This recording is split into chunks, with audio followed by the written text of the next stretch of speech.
Welcome back. This is Blue Science class, and I hope you learn a lot about Earth Day.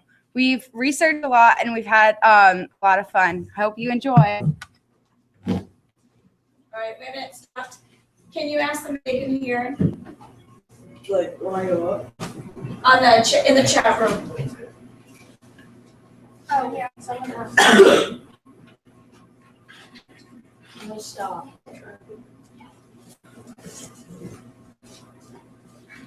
Can they hear okay? All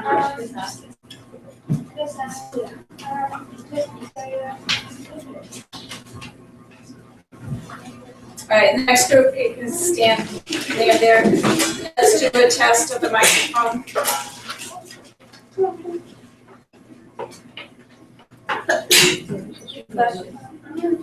Can someone get me the microphone and just kind of say today's 20 seconds? I got it. Okay. Oh, very good. Okay, sounds like they can hear.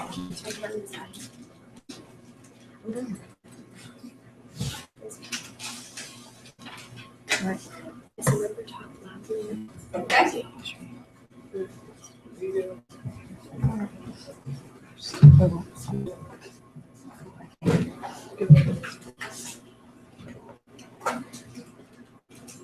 So we're a blue class, and we're going to be talking about animal extinction. So if you can fix that. So let's talk about extinction. Extinction is a worldwide problem that is affecting everyone. Thousands of animal species die each year. This can be a problem in the whole world. And there are many reasons for such an increase in animal extinction. Most of them are created by human activities such as habitat destruction, pollution, introducing alien species or non-natives, and heavy overhunting and overfishing. Extinction and symbiosis. Extinction means that an entire species of animal dies off. This can be a problem in the world because some animals rely on other animals to survive. If one animal dies, it can affect the whole environment. This is called symbiosis. For example, bees rely on pollen and nectar from flowers to make the honey that they eat. Flowers rely on bees to pollinate the flowers so that they can reproduce. Categories of extinction. Extinct. This means that the last individual of a species has died. Extinct in the wild. This means that there are only specimens in captivity such as zoos or preserves. Critically endangered. This means that the animal has a high risk of extinction. Endangered. This means that the animal has a high risk in the wild of extinction. Vulnerable. This means that the animal is facing a risk in the medium-term future. Near threat. These species are untouched, or they at least have a high number of individuals in their groups. Habitat destruction. One of the reasons for habitat destruction is the creation of farmland. Destruction of forests for wood, space, and buildings. In space for buildings. Habitat destruction is one of the worst nightmares for animals. Think if someone would come into your house and transform it into something non-human. Well, that's what we are going to wild animals.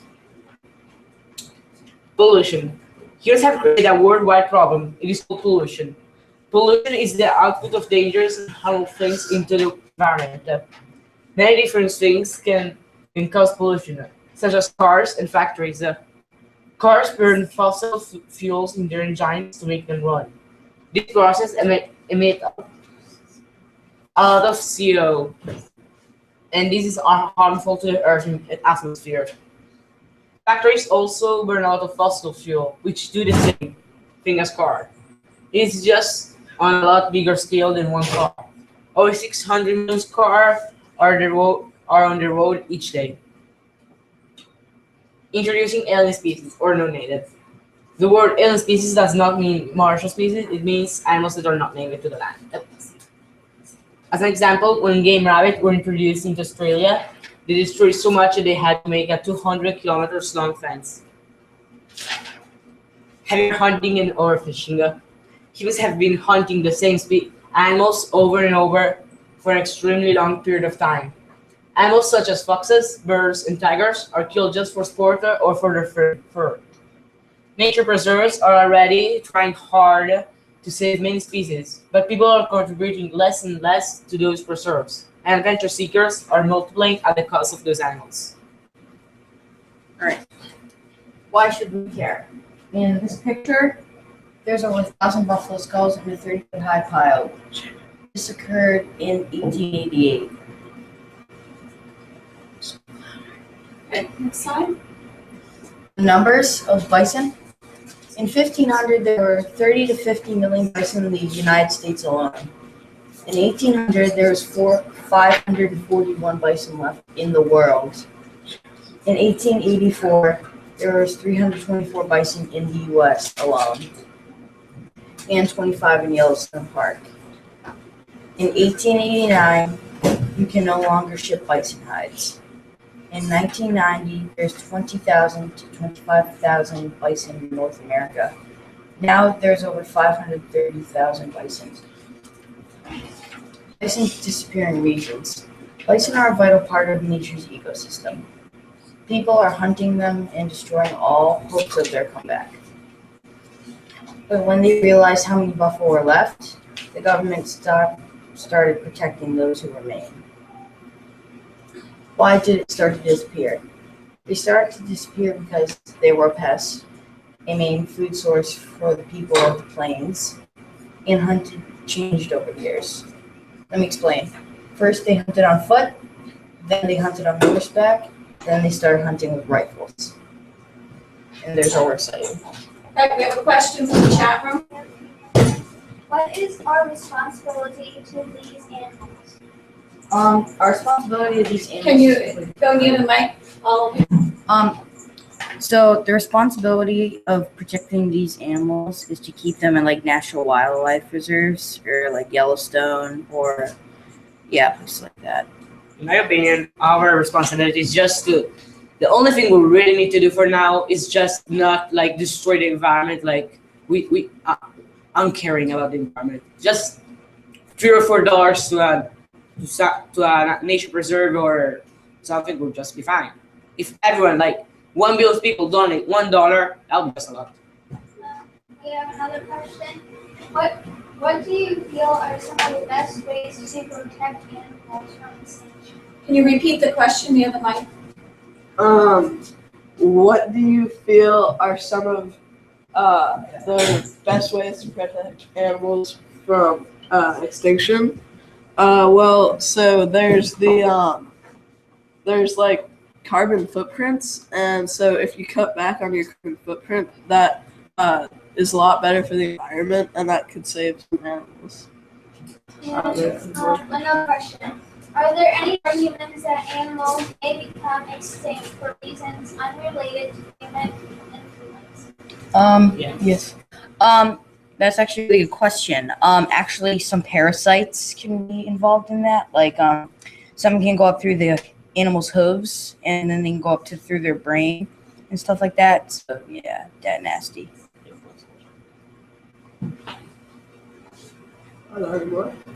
Yes. Are these powerful? Are these powerful things? Basically.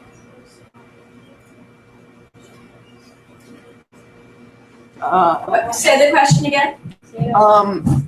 Our chat room asked, are these PowerPoint presentations posted on Wiki?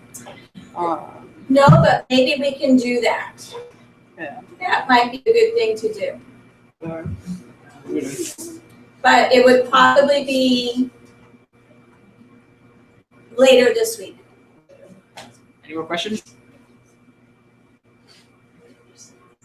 No more questions. You should check. Yeah, no more questions.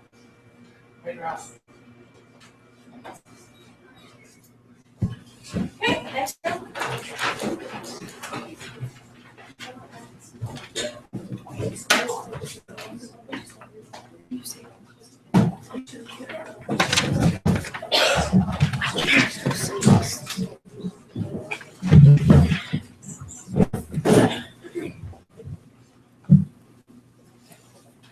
Okay, so today we'll be talking about what a carbon footprint is. A carbon footprint is the amount of greenhouse gases produced by human activities, or what us humans do, that make tons of carbon dioxide. What are some causes from the carbon footprint? Well, what we have now is our poles are melting, and it's causing our oceans to rise. Carbon from gases carbon is also making global warming.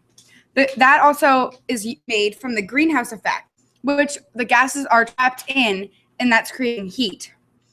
Weather is also changing for more severe storms and different weather that we haven't seen before, like colder temperatures and hotter temperatures. Burning CO2 causes acid rain damaging things on our Earth. The ozone layer on our Earth is also decreasing. If you look over here, you can see that we have a carbon footprint, and our pictures are some of the things that make carbon dioxide, and that is affecting our Earth negatively. Now I'm going to talk about some statistics about the carbon burning. The U.S. makes more CO2 than China. Each person produces 4 tons carbon dioxide per year. Most things that we buy are made letting carbon go into the atmosphere. In the average industrialized country, the average person produces 11 tons of carbon per year. 72% of greenhouse gases are carbon dioxide, 18% methane, and 9% nitrous oxide. More bedrooms in your house requires more heating and cooling. Using diesel gas will also help reduce your carbon footprint. Not eating meat will also help, and driving your car less. Okay, now I'm going to talk about some more things that you can do to reduce your carbon footprint. You can use Energy Star appliances and also CFL light bulbs because they use less electricity. You can use an Energy Star house or apartment too, and print your papers double-sidedly. You can also drive differently by accelerating slowly and smoothly, driving at the speed limit, driving at a steady speed, anticipating stops and starts, and having well-inflated tires and a fuel-efficient car. You can also reduce the carbon footprint of your travel by carpooling, biking, or walking, and combining your trips so that you take less trips. You can also reduce the carbon footprint of your air travel by combining trips and flying on non-stop flights rather than ones that make stops. And you can also turn off electronics, lights, and other things like that when you're not home. I think that will wrap up carbon footprint. Unless we have questions from the chat room. Yeah, we have a question.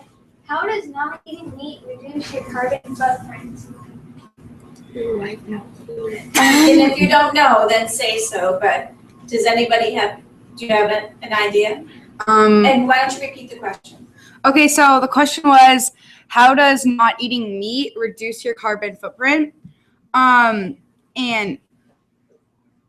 we don't exactly know, but yeah. Might be like growing food and like we really don't know. Do we have any other questions? But it does. No, I think that's all from the chat. Okay. All right. Thank you for listening.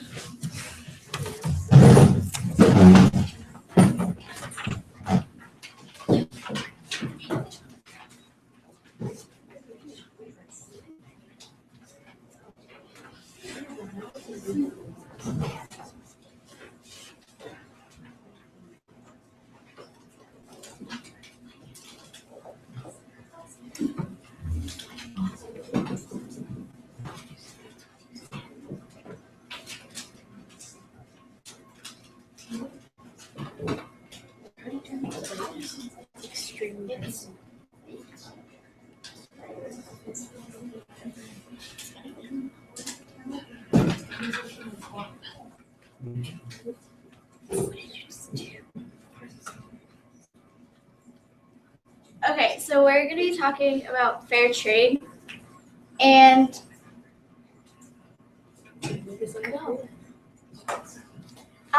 What is it? There are 9 principles for the people who work at the fair trade companies and the actual companies. It also shows and proves that businesses can put people first, and it helps fight other causes like poverty. It also highlights the needs for the change in the rules of fair trade. It helps economic crisis. It secures the rights of disadvantaged producers and workers that are mostly in the South. And it's a tool for international development. Some of the 9 principles are ensuring the rights of children, which means that all children have the right to security, education, and play. Also, to respect the cultural identity, which means they help celebrate the cultural diversity of communities while creating a positive and equitable change. They also support safe and empowering work conditions. So fair trade means that they have a safe and healthy environment free of forced labor.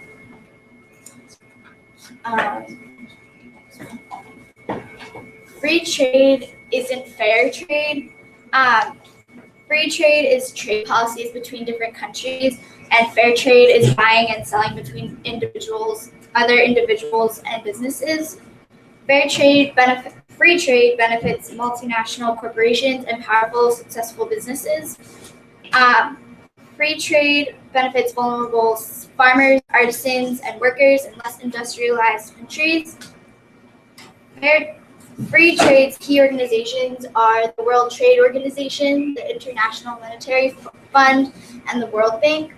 And fair trade's key companies are the Fair Trade International and the World Fair Trade Organization.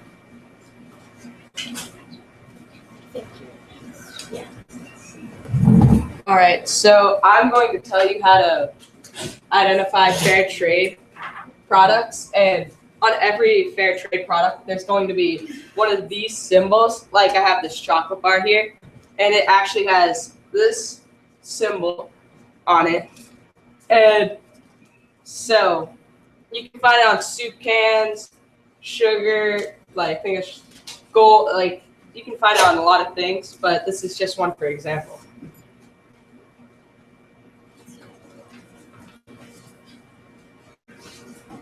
Why buy it? It helps farmers, artisans, and small businesses across the globe grow, and it helps sustain local economies by giving all the profits back to the community. All right, so these are just a few of the many products that you can buy from fair trade. And gold isn't necessarily a product, but out in Africa, there's gold mines where you can harvest this from. And they will also have this symbol here. And so you can also get like more than just food and gold. You can also get beauty products like cream, face cream, and in some places you can actually get flowers from it.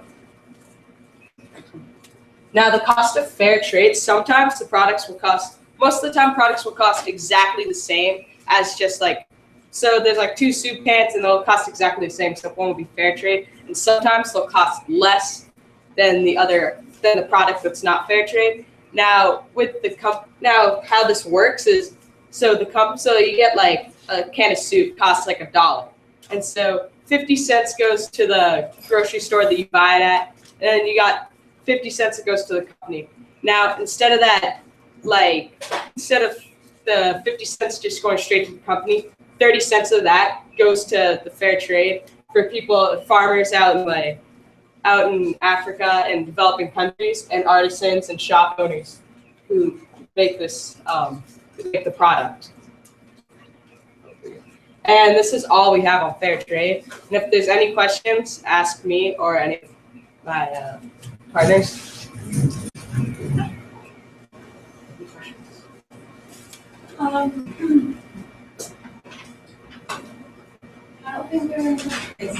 right. Yeah.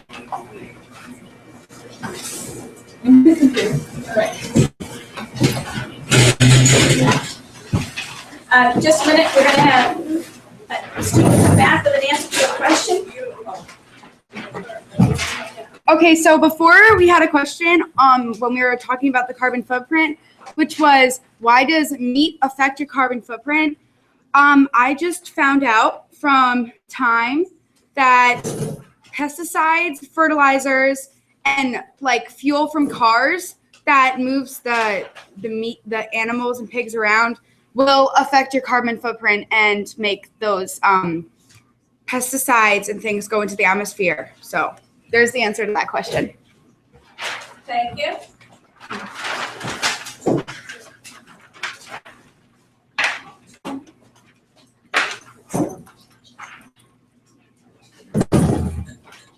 All right, we got a question for fair trade. Can the fair trade people go back?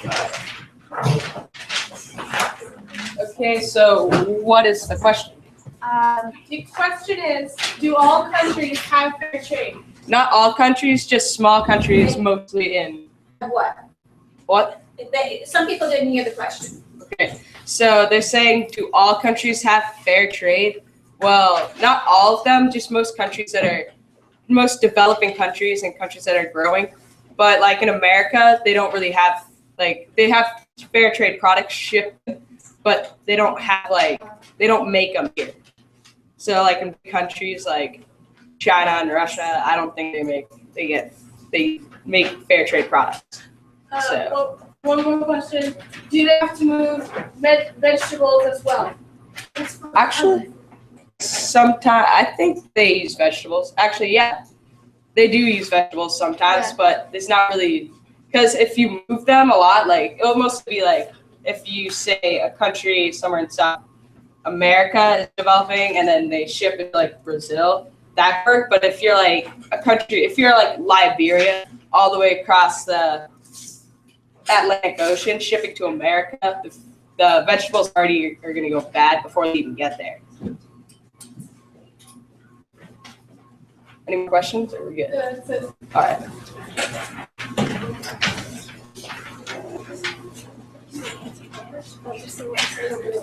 Okay, now we're focusing on nanotechnology, and so our first question is, what is nanotechnology? Nanotechnology is the manipulation of matter and on an atom, molecular, supramolecular, and on a supramolecular scale.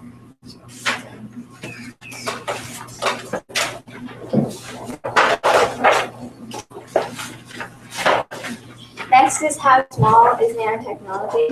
Nanotechnology is very small. It is 1 nanometer is the distance from Boston to New York, which is also 1 billionth of a meter or 10 to the negative 9th meter.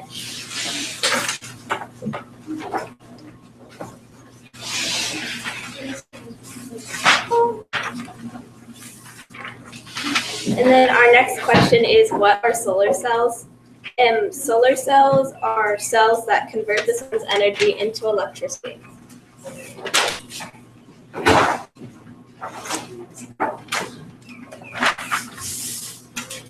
How do solar cells work?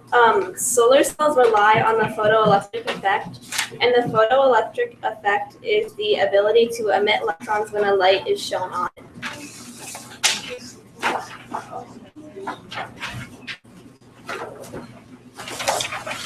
And next is, how do solar cells benefit our Earth?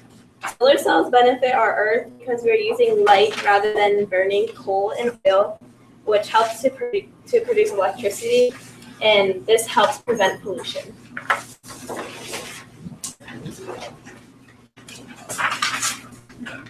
Lastly is, how was nanotechnology created with solar cells? Nanotechnology was created with solar cells because the nanoflakes were trapped and contained with the energy traditional silicon-based solar cells. Also, they replaced silicon with carbon. Then the silicon was expensive.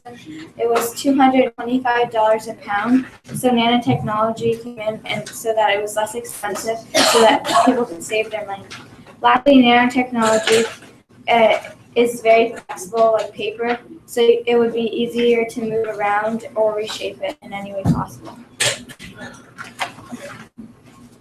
and this is our works cited. So.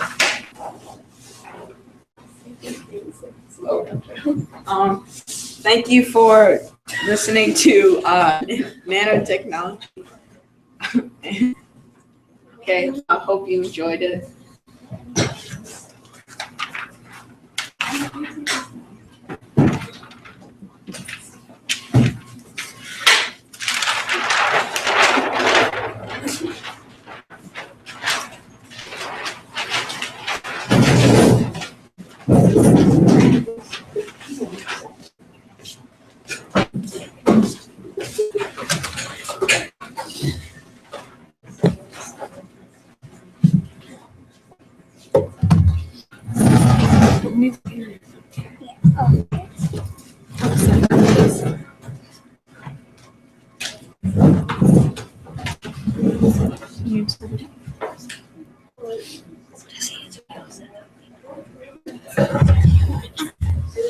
Welcome to Hang on, we have a question for nanotechnology. So, nanotechnology group, can you get up? Please. If you want to go sit. Put your head down. You're gonna have to go by it.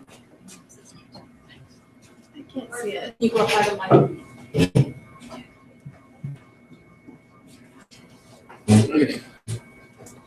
Did you learn anything about how scientists might use nanotechnology to make solar PV paint and things like that? I think, yeah, we did read something. Doesn't it change color? And it helps it like make a little more power. And it moves. No, it doesn't move, but I think it can change color and it makes more power. And that's about all we didn't get into the paint as much. But we learned about some of the benefits of nanotechnology, right? Yes. Yeah. All right, I think there's another question. I'm still having trouble understanding nanotechnology. Is it alternative forms of energy that produce pollution? Is it alternative forms of energy that produce pollution? Nanotechnology is not just used as a form of energy that reduces pollution. It's used for a lot of different things, like energy, solar cells, or there's a lot of uses, not just to reduce pollution. Like it can make things almost waterproof, I guess you could say. Like, yeah, there's a lot of different uses. It's really small, so it's really helpful, but it can also not be very. It can also help building things. Yeah, there's a lot of uses, I guess. How can it help building? It can Like It's more flexible because it's tinier. Like the paper, you can flex it to fit in spots, and it's stronger. Thank you. Okay, well, we researched about small changes, big impact. So let's see what some small changes can do to make a big impact.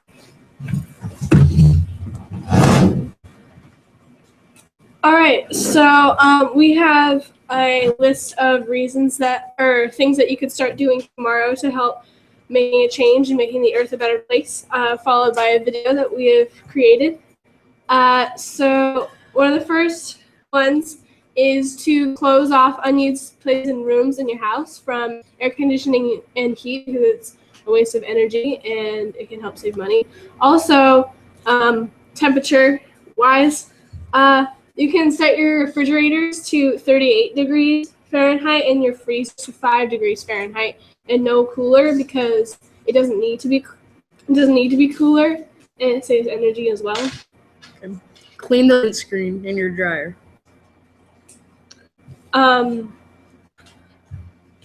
Another reason is to only run your dishwashers and clothes washers when they're completely full. And also to air dry laundry whenever you can instead of using a dryer. because not only will it help your clothes last longer, but it's also saves energy. And take quicker showers to save hot water. Also, if you use if you bring your own canvas bags to grocery stores instead of using the plastic ones that they provide, it'll help to save plastic. Also, if you order something or if you have a cardboard box for some of that like plastic foam, styrofoam stuff, try to use that foam stuff as minimal as possible because it never biodegrades and the earth doesn't like it. That's it for me because you said one of them. Oh, that's it? Okay. Also, a good way to have your fuel efficiency in your car is to actually clean it out because every I think 100 pounds decreases the fuel efficiency by 1%. So the less weight, better. And also to walk or bike whenever possible instead of driving or stuff. Also, eating vegetarian meals is better for the earth, as mentioned earlier. And locally produced foods are also better because they don't have as many chemicals or pesticides and preservatives and that kind of thing. So now we have a video for educational video about Earth Day and how to do some things first to make the Earth better. Just some demonstrations of stuff. We need sound first. Enjoy. Right? Yeah. Alright, so let's plug in the sound. Enjoy.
Thanks for watching our. Oh, okay. Have you ever asked restaurants to provide take-home boxes that are recyclable? Can you repeat the question? Have you ever asked restaurants to give you take-home boxes that are recyclable? I haven't really. Sometimes I'll ask for a box to take home, but they don't really give you an option of what you want. Maybe if you try asking sometime, they might give you one, but I haven't tried it. Can you tell us about the lunch trays at our school now? Oh yeah, so we used to have lunch trays that were made out of styrofoam, and they were styrofoam and they were bad for the earth because styrofoam isn't good for the earth.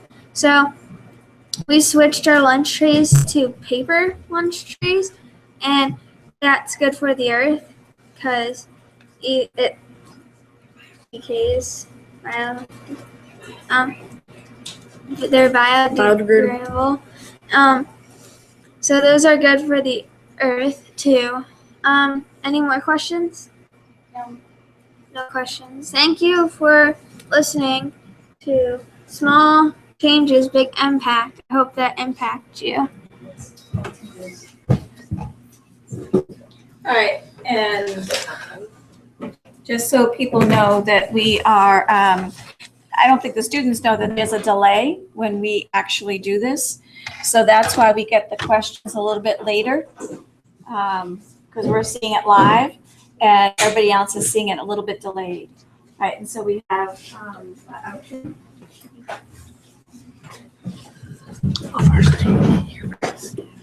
You have been listening to the 7th grade Blue class. Next up is the 7th grade Green class. We will be taking a quick break to stop the stream and archive this portion of the show. The window will now open. The window below will now open to see our next live video. Go to the window underneath this one. We will be back shortly. okay, and actually while we have some time, why don't some of you go get your poems? And if you'd like to read your poem, we'll do that. This was an assignment that was done in language arts class. Okay? And so they're going through right now trying to find their poems.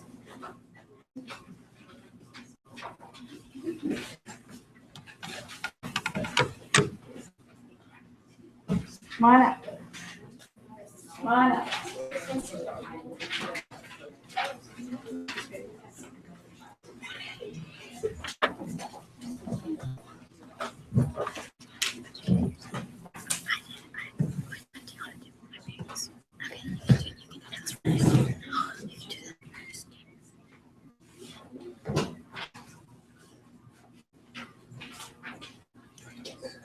Okay. I did a poem on the wind. I am compelling and vast. I wonder about how my power can support the earth. I hear the whoosh, the whirs, my power abroad. I see the leaves waft down all around. I want to be able to control my power. Maybe that way I might not destruct so much. I am compelling and vast. I pretend I am a choreographer, my mission to make a dance for the leaves falling oh so lightly. I feel warm inside when I see children playing blithely. I touch the glossy daisies, taking them for a loop. I worry that my power may make people fear me. I cry when I come back and see the damage I have done. I am compelling and vast. I understand that I have the potential to help the environment. I say I can change the environment, but can I really? I dream one day to produce light, the energy everyone needs. I try to have a light shown on me, to show everyone that I can be good. I hope that one day everyone will use me for good, not fear me, to control my power, to feel warm all the time, and one day I will be the future for energy. I am the wind. I did mine on animals. I said, animals, repulsive, satisfied, awake, built, forgiven, damage, escape, question, influenced, hard, understood, spoken, curious, pumpy, and creatures.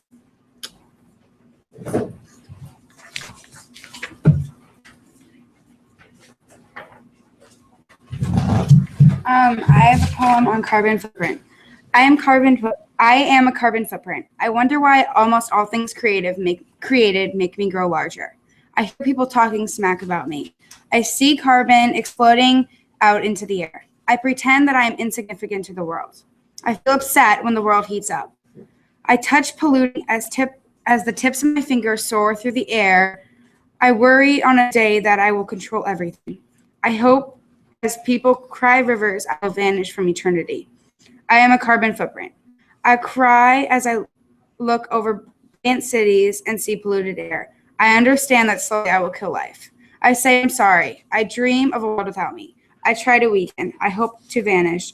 I am a carbon footprint. I have a poem about people cutting down trees. Trees, tall, leafy, growing, standing, bending, seeds, saplings, saws, machines, cutting, chopping, falling, short, sad stumps.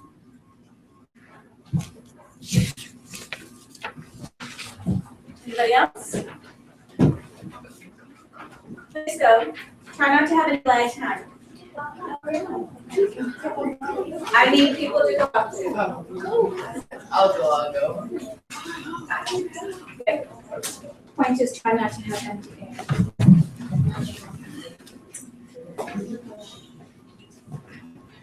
Okay. Sure. I wrote mine about dolphins and how they're the big waste pile in the water that's like basically double the size of Texas. I'm a dolphin, a creature of the sea.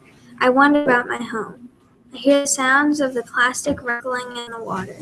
I see the waste dump with other animals in it. I want to know if they see me too. I'm a dolphin, a creature of the sea.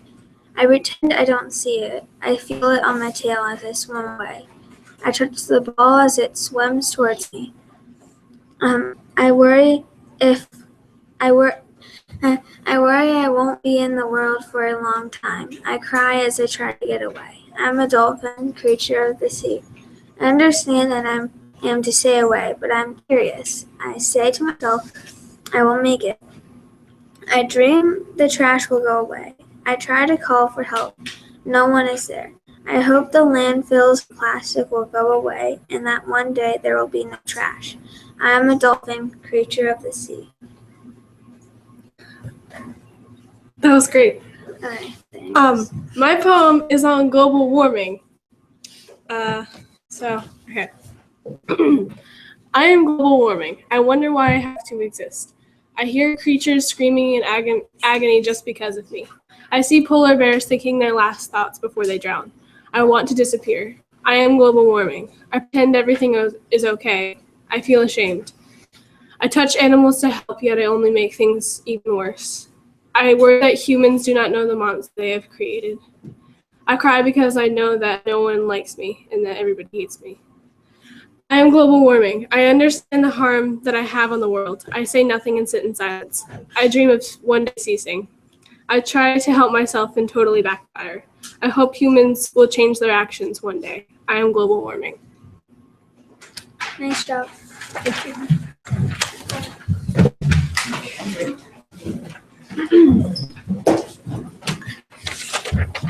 Okay, this is my poem about the ocean. Ocean, wide, wondrous, crashing, crazy, wild. Fish, sharks, boats, wakeboards. Windy, dazzling, oil slicks and gears. Ocean. All right. I will be reading one of my classmates' poems. It's kind of sad, so okay. He's over there. I am a depressed narwhal. I wonder if I will ever see my family again. I hear the cries of my kids still. I see the old water.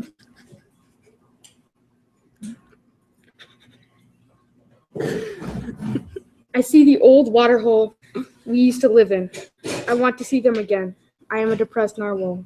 I pretend the trash didn't kill my stomach. I'm sorry. I feel as though I've been abandoned. I touch the plastic, the soda holder that strangled my wife. I worry someday the trash will get me too. I cry because I miss my family. I am a depressed narwhal. I understand that they're not coming back. I say that I will not cry. I dream that someday they will come out of the trash and nourish me with their love. I will try to hold back my rage, but I know that's impossible. I hope that one day I will meet up with them again. I am a depressed narwhal. Thank you.